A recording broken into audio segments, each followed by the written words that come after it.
প্রিয় বন্ধুরা, আমি রুহি জানেট হিরোশিমায় আপনাদের সকলকে আমন্ত্রণ। 6 আগস্ট 1945 সালের সকাল 8:15 এনোলা গে নামের আমেরিকান বিমানটি প্রশান্ত মহাসাগরের টিনিয়ান দ্বীপ থেকে জাপানের হিরোশিমার দিকে যাত্রা করেছিল একটি পারমাণবিক ওয়ারহেড বোঝাই করে। হিরোশিমা হচ্ছে শোতা অভ্যন্তরীণ সাগরের একটি নদীর বনদ্বীপের উপর নির্মিত একটি শিল্প এবং বন্দর শহর। বিমানটি শহরের কেন্দ্রস্থলে 9470 মিটার উচ্চতা থেকে পারমাণবিক ওয়ারহেড ফেলে দেয় এবং শহর থেকে দূরে যাওয়ার জন্য ফিরতে থাকে। ঠিক 43 সেকেন্ড পরে পারমাণবিক ওয়ারহেড প্রায় 580 মিটার উচ্চতায় ভূমিতে পৌঁছানোর আগেই হিরোশিমা বিস্ফোরিত হয়। তখন সকাল 8:15 এবং মানুষ তাদের নিজ নিজ কর্মস্থলের দিকে যাচ্ছিল। কয়েক সেকেন্ডের মধ্যেই ইউরেনিয়াম পরমাণুর বিভাজন থেকে মুক্তি পাওয়া শক্তি প্রথমে আলোর ঝলকানি সৃষ্টি করে এবং তারপর তীব্র তাপে পরিণত হয়। পৃথিবীর তাপমাত্রা 4000 ডিগ্রি সেলসিয়াস এবং এই শিকা ঝড়গুলো প্রতি সেকেন্ডে 426 থেকে 440 মিটার বেগে সামনে এগিয়ে যাচ্ছিল এবং তাৎক্ষণিকভাবে হিরোশিমা কেন্দ্রে ছড়িয়ে পড়ছিল। মানুষ সহ সবকিছুই মুহূর্তের মধ্যেই গলে যাচ্ছিল। করতে পারেন।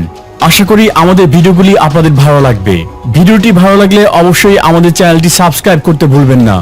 এর মধ্যে 80,000 মানুষ প্রাণ হারিয়েছিল। এমনকি কঠিন বস্তু বালিতে পরিণত হয়েছিল। একটি 18 কিলোমিটার দীর্ঘ বা 17,983 মিটার দীর্ঘ মাশরুম মেঘ তৈরি হয়েছিল এবং একই সাথে অবিশ্বাস্য পরিমাণে বিকিরণ সর্বত্র ছড়িয়ে পড়েছিল। বাড়িঘর, অফিস, পার্ক, জীবন একেবারে নিশ্চিহ্ন হয়ে গিয়েছিল। 70 ভাগ ভবন ক্ষতিগ্রস্ত হয়েছিল। এরপরে কালো মেঘ তৈরি হয়েছিল এবং বৃষ্টি নেমেছিল। দুর্ভাগ্যবশত লোকেরা এই বৃষ্টির পানি বা অ্যাসিড বৃষ্টি পান করেছিল। তেজস্ক্রিয় পদার্থ ধারণকারী এই বৃষ্টির কারণে মানুষের ধীরে ধীরে বিভিন্ন রোগে জড়িয়ে পড়েছিল এবং প্রাণ হারিয়েছিল। বিস্ফোরণে যারা প্রাণ হারিয়েছিল তাদের দ্বিগুণ বিকিরণ এবং আগুনে মারা গিয়েছিল। এছাড়াও এর প্রভাবে হাজার হাজার মানুষ ত্বকের টিউমার, লিউকেমিয়া এবং নানা ধরনের ক্যান্সার আক্রান্ত হয়েছে বা ক্রমাগতভাবে প্রতিবন্ধী বা অসুস্থ হয়ে পড়েছিল। এমনকি আজও এরকম ভুক্তভোগী পাওয়া যাবে। ওই সময় হিরোশিমায় প্রায় 3,50,000 মানুষ বাস করেছিলেন এবং জাপানের জারি করা রিপোর্ট অনুসারে তার মধ্যে 1,40,000 মানুষ প্রাণ হারিয়েছিলেন। এখন 75 বছর পরে শহরটি আবার প্রাণবন্ত হয়ে উঠেছে, কিন্তু অতি থেকে নেওয়া শিক্ষা পুরো শহরে এখনো বিরাজমান। একজন 91 বছর বয়সী ভদ্রলোক ব্যক্তিগতভাবে যিনি পারমাণবিক ওয়ারহেডের বিস্ফোরণ দিনটি অনুভব করেছিলেন, তিনি তার কুকুরটাকে সাথে নিয়ে সর্বোচ্চ শক্তি নিয়ে আমাদেরকে সাক্ষাৎকার দিয়েছেন।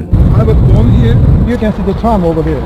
Yeah. Just the downside of the river, the mountain, have some military barracks. We have a military hospital.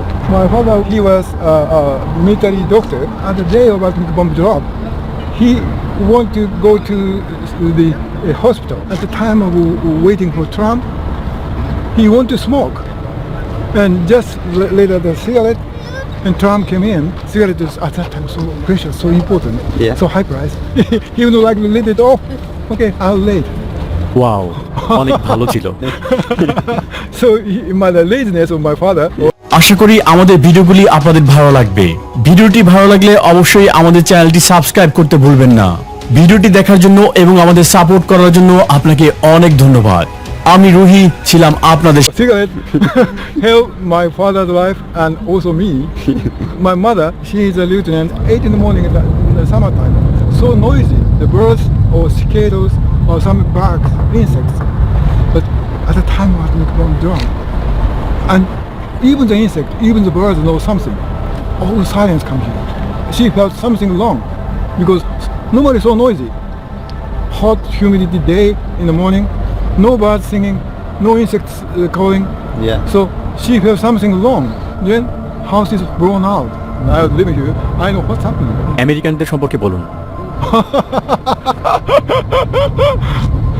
Americans don't like to come here because they feel some guilty. But we haven't said American is bad. Yeah. We didn't say that. সময় বদলেছে। How is our fault? One thing sure is my father and mother doesn't blame any Americans. তারা যুদ্ধকে দায়ী করে। Us. So this is the reason I speak English. When American army come here, the English education is obligation. We have to learn. But when I was 9 years old, my mother insisted me to go to the cram school. I said, Mom, I don't know what they're talking. I cannot speak even Japanese well. But my mother insists me speak English. Tears dropped her eyes and said, oh my poor boy. You know, we lost the war. If you cannot speak, you want to be another loser? You want to lose again? So this is the reason I speak English. তুমি ভালো ইংরেজি বলো। Sir, আপনার বয়স কত এখন? I was 91 or 92. আশা করি আমাদের ভিডিওগুলি আপনাদের ভালো লাগবে। ভিডিওটি ভালো লাগলে অবশ্যই আমাদের চ্যানেলটি সাবস্ক্রাইব করতে ভুলবেন না। ভিডিওটি দেখার জন্য এবং আমাদের সাপোর্ট করার জন্য আপনাকে অনেক ধন্যবাদ। আমি রুহি ছিলাম আপনাদের Too much? না না, Okay, just wait a minute. Could you hold? This is my name card. My name is Asai. ভালো লাগলো। This is my dog. সুন্দর। And then say, ডিনবাকু গম্বুজ, যা বিস্ফোরণের কেন্দ্র থেকে মাত্র 150 মিটার দূরে। ভূমিকম্পে এটা যেন ভেঙে না যায় তার জন্য এটি শত কংক্রিট দিয়ে নির্মাণ করা হয়েছিল। অক্ষত থাকা ভবনের মধ্যে এটি ছিল অন্যতম এটি, কিন্তু এর মধ্যে শক্তিশালী কাঠামো থাকা সত্ত্বেও বিস্ফোরণের কয়েক সেকেন্ডের মধ্যেই ভিতরে সবকিছু ছাই হয়ে গিয়েছিল। এবং হিরোশিমা পিস মেমোরিয়াল মিউজিয়ামে আজকে প্রযুক্তি ব্যবহার করে ভিজুয়াল প্রদর্শনীর ব্যবস্থা করা হয়েছে। এছাড়াও নিহতদের অবশিষ্ট জামা কাপড় থেকে শুরু করে হারিয়ে যাওয়া সকল জিনিসপত্র, ব্যক্তিগত গল্প এবং সমস্ত মর্মান্তিক বিবরণ আপনাকে দিনটিকে ফিরিয়ে আনতে সাহায্য করবে। মাঝখানের শিকাটি 1964 সাল থেকে অবিরাম জ্বলছে। এটি ততদিন জ্বলবে যতক্ষণ না বিশ্বের সমস্ত পারমাণবিক ওয়ারহেড অপসারণ করা হয় এবং বিশ্ব থেকে পারমাণবিক হুমকি সম্পূর্ণরূপে মুছে যায়। ফুকুরোমাচি ভবনটি বিস্ফোরণের খুব কাছেরই একটি প্রাথমিক বিদ্যালয়। এখানে প্রায় 160 জন ছাত্র এবং শিক্ষক প্রাণ হারিয়েছিল। ভবনের ভিতরে অনেক ধ্বংসবেশ রয়েছে, আর মাত্র 100 মিটার দূরে রয়েছে সাদাকো সাসাকির মূর্তি। গল্পটি শুনুন। সাদাকো নামে একটি 2 বছরের মেয়ে তার পরিবার ভাগ্যক্রমে অক্ষত থাকে যখন পারমাণবিক ওয়ারহেড তাদের বাড়ির 2 কিলোমিটার মধ্যে পড়ে। পরিবারটি প্রথমে তার শারীরিকভাবে আহত হয়নি বলে আনন্দিত হয়েছিল। 1954 সালে তারা মেয়েকে সমবয়সীদের সাথে স্কুলে পাঠায়। পরে একটি সময় জানা যায় যে ছোট মেয়েটি আসলে ব্লাড ক্যান্সার হয়েছিল। যখন সে স্কুলে দৌড়ানোর সময় হঠাৎ করে পড়ে গিয়েছিল, তার ঘাড় এবং তার কানের পিছনে অদ্ভুতভাবে ফুলে গিয়েছিল। আশেপাশের লোকেরা ছোট্ট মেয়েটিকে বলেছিল যদি সে 1000টি কাগজের ক্রেন তৈরি করতে পারে তাহলে সে সুস্থ হয়ে উঠবে। বাঁচার আশা নিয়ে সাদাকো কাগজ ভাঁজ করা শুরু করেছিল, কিন্তু 1000টি ক্রেন ভাঁজ করার মতো বেশি দিন সময় তিনি পাননি। যেই মেয়েটি বাঁচার আশা করেছিল সেই হাসপাতালে বসে 644টি ক্রেন তৈরি করেছিল, তারপর মারা গিয়েছিল। আজ সারা বিশ্বের শিশুরা তার জন্য বাকি কাগজগুলো ভাঁজ করা চালিয়ে যায়। 1000টি ক্রেন ভাঁজ করা 1000এরও বেশি সময় করা হয়েছে। সমস্ত পেপার ক্রেনগুলো এই জাদুঘরে প্রদর্শন করা হয় এবং অরিজু টাওয়ারে দর্শনার্থীরা চাইলে তাদের নিজস্ব ক্রেন এখানে ভাঁজ করতে পারে। আশা করি আমাদের ভিডিওগুলি আপনাদের ভালো লাগবে। ভিডিওটি ভালো লাগলে অবশ্যই আমাদের চ্যানেলটি সাবস্ক্রাইব করতে ভুলবেন না। ভিডিওটি দেখার জন্য এবং আমাদের সাপোর্ট করার জন্য আপনাকে অনেক ধন্যবাদ। আমি রুহি ছিলাম আপনাদের। তাই আমি আমার নিজেরটি তৈরি করেছি এবং 12 তলা থেকে ফেলে দিয়েছি। আমি যে কাগজটি ছুঁড়েছি তা সাদাকোর স্বপ্নের সাথে মিশে গিয়েছে।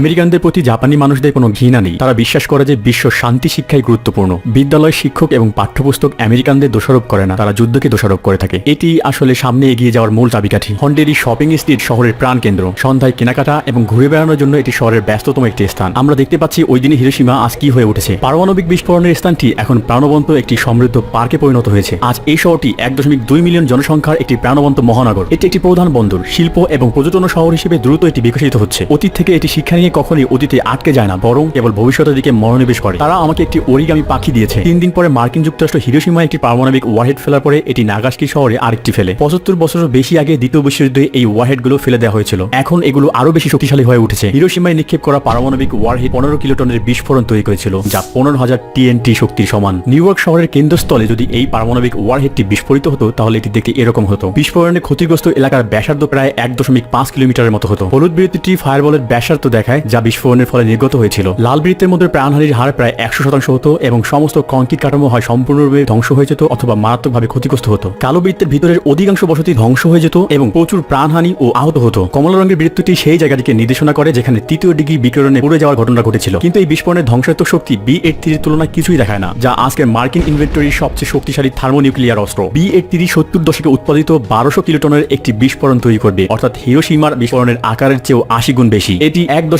আশা করি আমাদের ভিডিওগুলি আপনাদের ভালো লাগবে। ভিডিওটি ভালো লাগলে অবশ্যই আমাদের চ্যানেলটি সাবস্ক্রাইব করতে ভুলবেন না। ভিডিওটি দেখার জন্য এবং আমাদের সাপোর্ট করার জন্য আপনাকে অনেক ধন্যবাদ।